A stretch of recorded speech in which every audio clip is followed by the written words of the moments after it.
শুধু জীবনের চেয়ে কিছু না সব কিছু আসলে দিলাম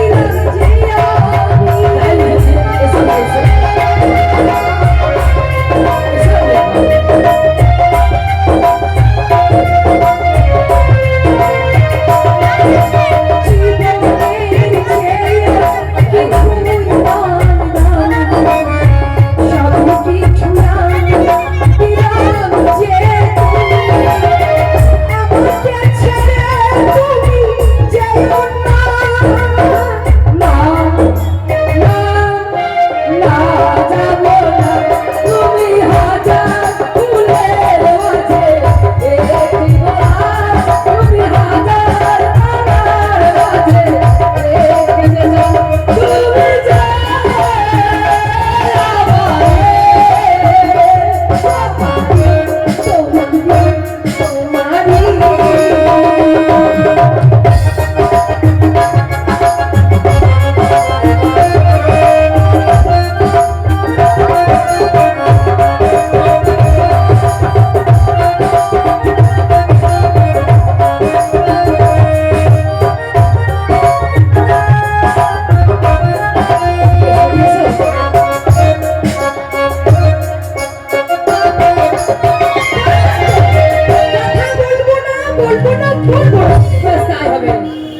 অভিমান ভাঙাতে পারলাম না, তবে কি মেয়েদের একা অভিমান থাকে, ছেলেদের থাকে না? বেশ তাই হবে। তুমি যখন আমার সাথে কথা বললে না, আমি তোমার সাথে কথা বলবো না, বলবো না।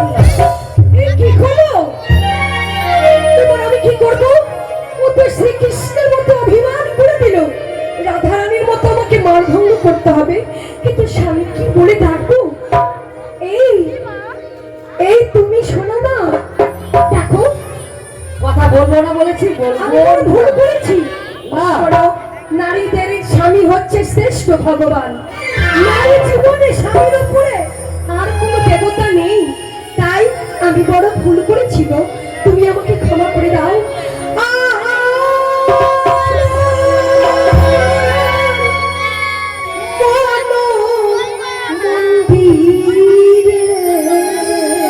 তাই বুঝি, তাই বুঝি।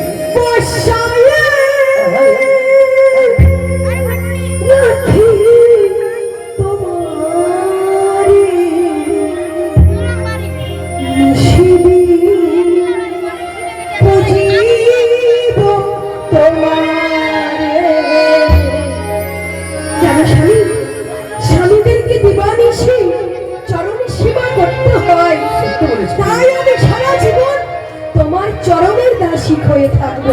আমি তো তোমার সাথে কথা বলবো না বলেছি,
ক্ষমা করেছো প্রাণনা?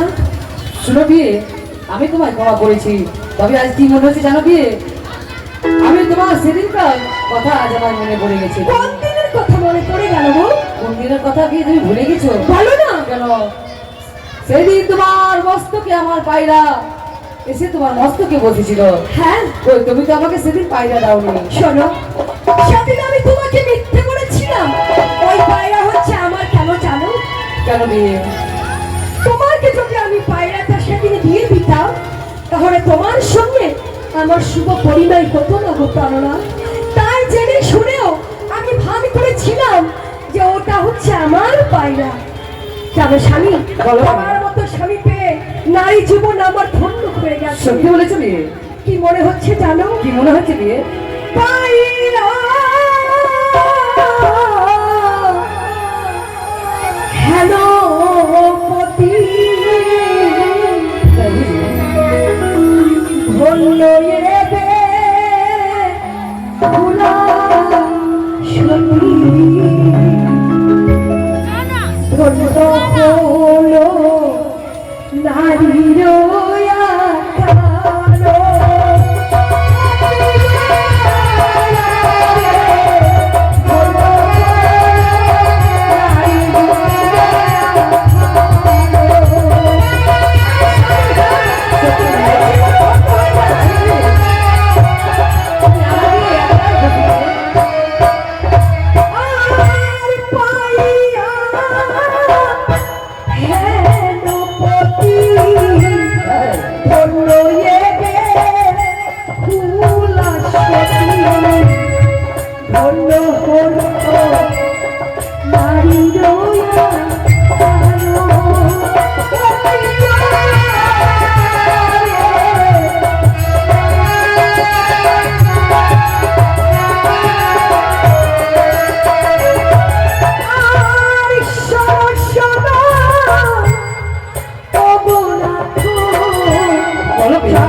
শুনো বিয়ে, আমি তোমায় কি কথা দিচ্ছি, তবে তুমি আমার কথা দাও।